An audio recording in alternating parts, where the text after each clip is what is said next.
our levels of development depend on our will to receive. That's our substance, our will to receive, which evolves continuously. However, the development of the will to receive is gradual. First, it evolves into physical desires, focusing on what the body needs. Even if people live alone, they would still want food, sex, family, and home. This is what their bodies need. So these physical desires were the first to develop during the early generations of humanity. Then came the need for wealth and money. The will to receive kept growing.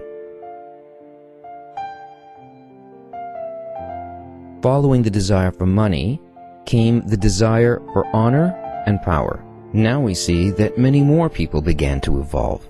Those who had been focused on physical desires moved on to desires for wealth.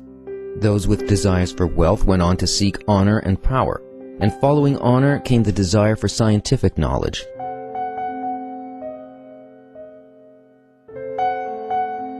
From the Middle Ages onward, and especially since the time of the Renaissance. In our times, a desire for spirituality has begun to awaken. Every time people come into this world, they come with a greater will to receive, and with a greater ego behind that will. That's why all the teachings must be concealed, so people don't misuse them. When does the will to receive spirituality appear? After the person has completely despaired of his own development at previous levels, and has reached a state where it seems there's nothing in this world that will fulfill him. Only then does he ask, what is the purpose of my life? Why do I exist? What is the reason for this life and for all the suffering?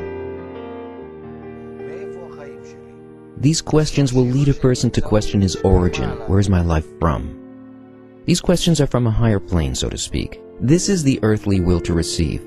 Everything that happens to us here in this world. And from here on begins the spiritual will to receive.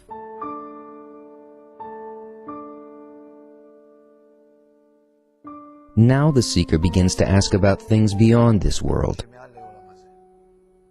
about the reasons beyond those in this world. At this point, it is time for the wisdom of Kabbalah to be revealed. Why?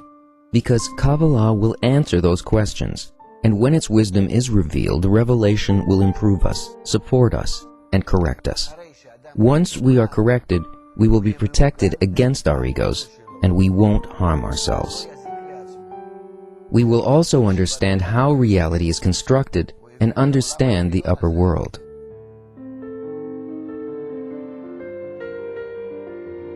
And we will know the providence and governance from the upper world over us.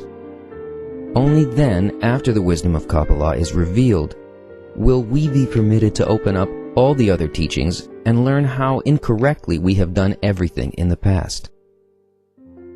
At that point, we will certainly not harm ourselves.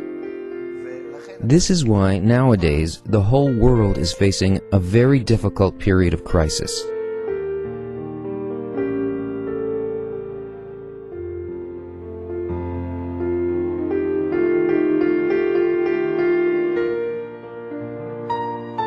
In the past, whenever there was a crisis, it would be replaced by another crisis.